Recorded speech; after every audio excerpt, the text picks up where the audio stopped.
Je reviens donc à nos propos, à notre réflexion, en disant que la Guinée, le Mali, le Faso, toutes les interventions militaires dans ces trois nations ne sont pas des interventions que l'on peut qualifier de coup d'État. C'est ce que l'on appelle, et c'est très important de le dire, une restauration de l'État. Pourquoi nous parlons de restauration de l'État? On parle de restauration de l'État parce que ce soit Ibeka, que ce soit Alpha Condé ou que ce soit Roch Marc Kaboré, ils étaient arrivés à un niveau, de par leur malgouvernance, de parasitage vis-à-vis de la gestion de l'État. Et c'est la raison pour laquelle, là où auparavant, quand il y avait des coups d'État, les populations certaines se rebellaient en disant que leur pouvoir a été volé, vous remarquerez que dans ces trois pays, la population s'est manifestée, mobilisée dans la rue, d'accord, pour exprimer son soutien vis-à-vis de, comment dirais-je, justement cette logique de restauration de l'État qui a été effectuée. Roch Marc Kaboré, j'avais été emprisonné par ce dernier parce que j'avais dit ça, se comportait ou agissait comme une passoire à la tête du Faso. Je ne dis pas que c'est quelqu'un qui n'aimait pas son peuple ou autre, mais son côté indécis, son côté mi-figue, mi-raisin, son côté mi-atchéké, mi-camembert, on ne savait plus à quel sein se vouer. Son côté, je dis ni oui ni non à la France, je suis un peu avec toi Macron, je suis un peu ne pas être avec, je ne suis pas trop avec toi, je suis avec toi, etc.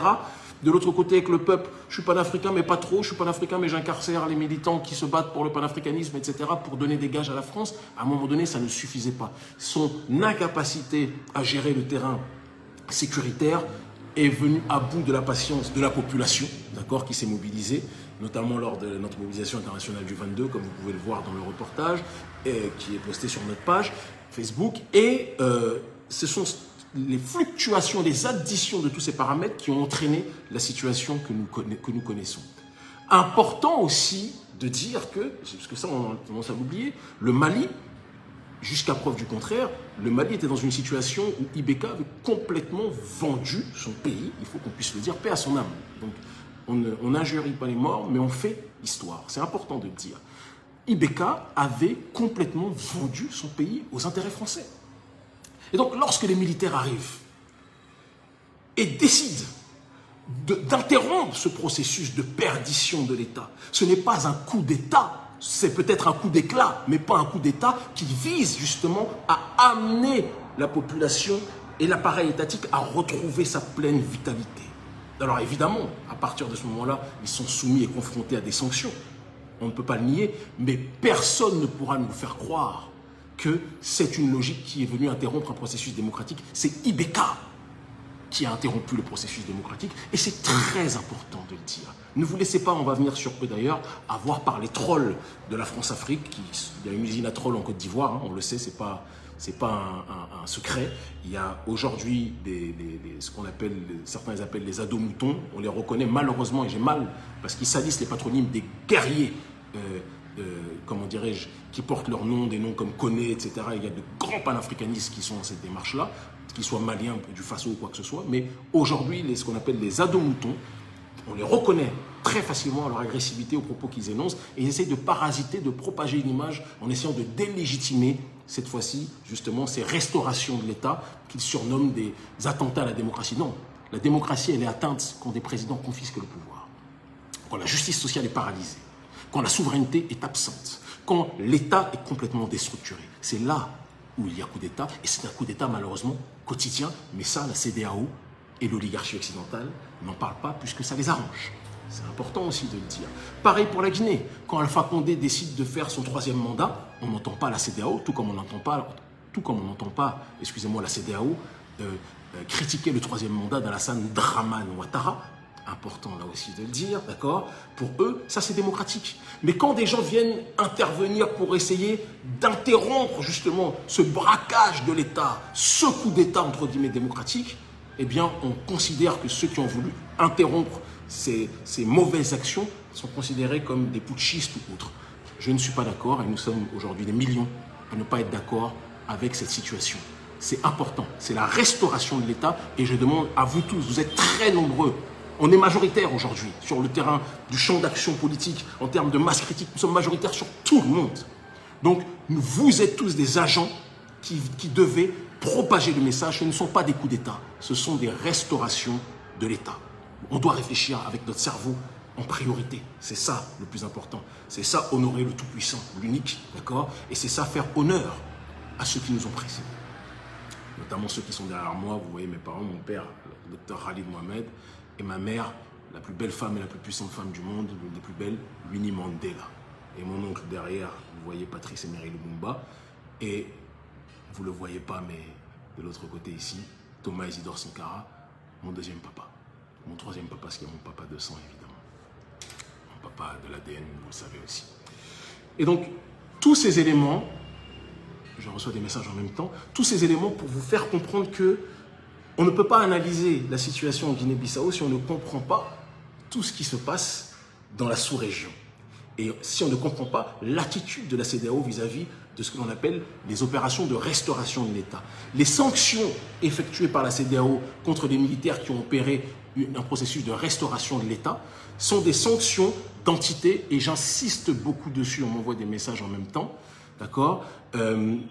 Ce sont des sanctions de présidents qui ne veulent pas que ces restaurations de l'État arrivent, c'est très important de le dire, arrivent dans leur pays. Parce que tous ces dirigeants, la plupart, pas tous, mais beaucoup de ces dirigeants de la CEDEAO savent qu'ils ont trop de choses à se reprocher. Beaucoup de dirigeants de la CEDEAO savent qu'ils ont confisqué le pouvoir. Beaucoup de dirigeants de la CEDEAO savent qu'ils ont abattu, brisé la justice sociale. Nous vivons dans des pays où on a une hyperclasse qui gagne des sommes astronomiques qu'on ne gagne même pas en Occident, pendant que la majorité du pays vit avec moins de 100 € par mois. Il faut qu'on soit capable de le dire. Il faut qu'on soit capable de l'énoncer. Et donc, quand ils voient aujourd'hui des processus de restauration de l'État soutenus par les populations, eh bien, évidemment qu'ils sont en panique et qu'ils ont tout intérêt à diaboliser avec l'aide de la France, parce qu'on ne peut pas mettre ça de côté. Ils ont tout intérêt à diaboliser, justement, toutes ces opérations de restauration de l'État et non pas de coup d'État. Vous comprenez exactement ce dont nous sommes en train de parler. Et c'est en ce sens que il y a deux hypothèses quand il y a un processus émancipateur qui est en train de s'opérer, sous différentes latitudes, que l'on soit clair. Le Mali est pour l'instant la synthèse parfaite, même s'il y a beaucoup de choses que l'on peut encore redire, mais la synthèse parfaite de la synergie entre la société civile, avec le mouvement, la plateforme Yerewolo, composée de différentes organisations, dont notre ONG Urgence panafricaniste, et dont le porte-parole est mon petit frère protégé Adama Benziara, Ben le cerveau, et l'un des lieutenants, des éléments les plus puissants sont des frères comme Bassaro Silla, le président d'Urgence panafricaniste, la sœur Amina Fofana, députée à la CNT, et tous les autres que je ne peux pas citer. D'ailleurs, on passe une grande dédicace à tous les membres de Yerewolo qu'on aime à en crever, et je veux que chacun d'entre vous puissiez leur donner de la force. C'est très important. Je ferme la parenthèse. Quand il y a la synthèse entre la société civile et panafricaniste et des militaires patriotes, on va dans une démarche justement où le processus de panafricanisation de l'État s'établit. Certains nous diront, mais pourquoi avoir attendu les opérations de restauration de l'État émanant des militaires? J'entends ce propos.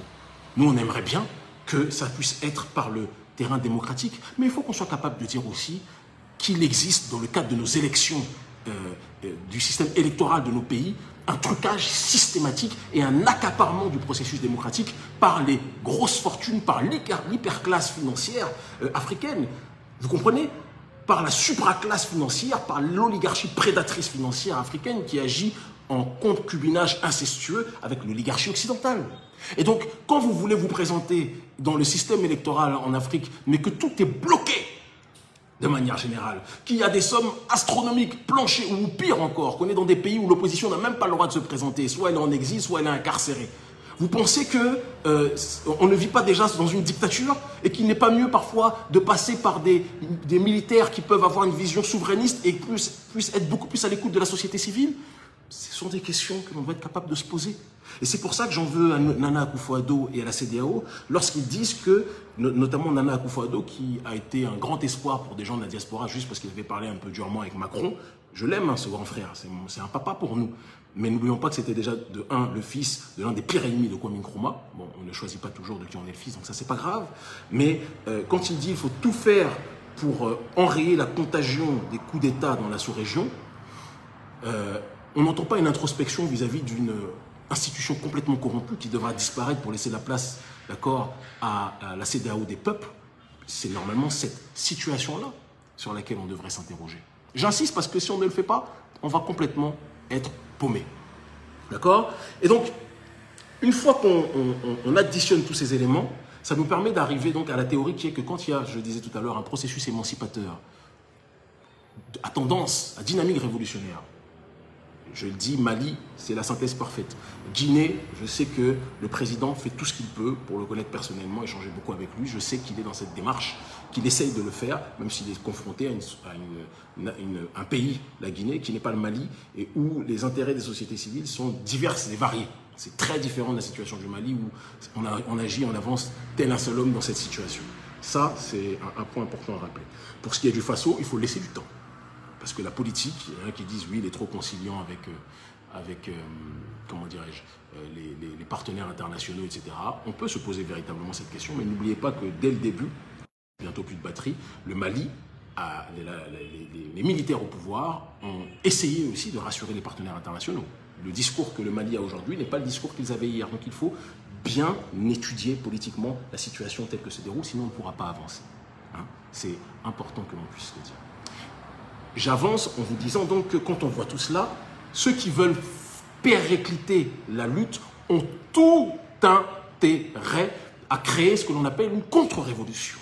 En se servant du même processus entre guillemets révolutionnaire, ce que nous on appelle restauration de l'État, mais pour déstabiliser des régimes qui peuvent ne pas être en réalité dans la ligne de l'oligarchie africaine et occidentale. Alors il y a deux options pour ce qui est de la Guinée-Bissau. La première hypothèse, c'est que c'est une manigance endogène. Beaucoup de frères de Guinée-Bissau et de sœurs, on a beaucoup d'éléments aussi là-bas, par la grâce du Tout-Puissant, d'accord. On salue aussi Nathalie Yamb, évidemment, on a cité les nôtres au Mali, on ne peut pas ne pas citer notre grande sœur, notre amie, notre guerrière, Nathalie Yamb, à qui on fait un gros bisou, et elle le sait, on l'aime très fort. L'unité est nécessaire entre nous, pour ceux qui sont véritablement sincères dans cette démarche de lutter et de combattre, sans essayer d'attaquer par derrière les autres. Soit certains nous ont dit que c'était une manigance endogène. On peut se questionner sur ce terrain-là. La manigance endogène voudrait que, pour renforcer son pouvoir et pour amoindrir l'opposition, il y a une création d'un prétendu coup d'État, d'accord, visant à renforcer les mesures coercitives pour encore plus asseoir son pouvoir et réprimer l'opposition. Beaucoup de gens de Guinée-Bissau nous ont écrit ça. Je n'ai aucune certitude sur cette assertion. C'est une réflexion qui mérite d'être posée. La deuxième hypothèse, c'est que M. Embalo Sissoko est quelqu'un qui est l'un des rares présidents à avoir critiqué les troisièmes mandats à l'intérieur de la CEDEAO. Et donc, il a dérangé, il dérange, on sait qu'il est trop libre de parole, il dérange de temps à autre, je dis bien de temps à autre, hein, pas tout le temps, parce qu'il a soutenu les sanctions contre le Mali aussi quand même, disons-le. Mais il a rappelé que Ouattara a fait troisième mandat, qu'Alpha Condé avait fait troisième mandat, et que peut-être que ça aussi, ce sont des coups d'État qu'on devrait condamner. C'était important, je pense, de le préciser. Et il est très possible que, donc, dans cette deuxième hypothèse, la première, ça serait que ça serait un coup monté par M. Sissoko lui-même, c'est ce que beaucoup de gens de Guinée-Bissau pensent. La deuxième hypothèse, c'est que l'oligarchie africaine qui veut justement décrédibiliser la logique des coups d'État, d'accord, décrédibiliser cette logique-là, ferait tout ce qui en sont possible pour, attendez, parce qu'on me dit qu'il y a bientôt plus de batterie, ferait tout ce qui en sont possible pour essayer de déstabiliser un président qui est hostile à l'intérieur de la CEDEAO, à ceux qui sont les garants de la dictature démocratique des Ouattara, etc., et tout ce qui s'ensuit. Et dans le même temps, cela pourrait salir le processus de restauration de l'État, parce que j'ai vu, je ne veux pas être méchant, mais certains guignols qui sont venus époumoner, crier en disant « Ah, Gabi Seba, il fait l'apologie des coups d'État », quelqu'un qui réagissait à la situation en Guinée-Bissau, qui m'insultait, etc. Bon, je veux dire, je ne vais pas parler de gens avec lesquels je ne peux même pas m'asseoir à table.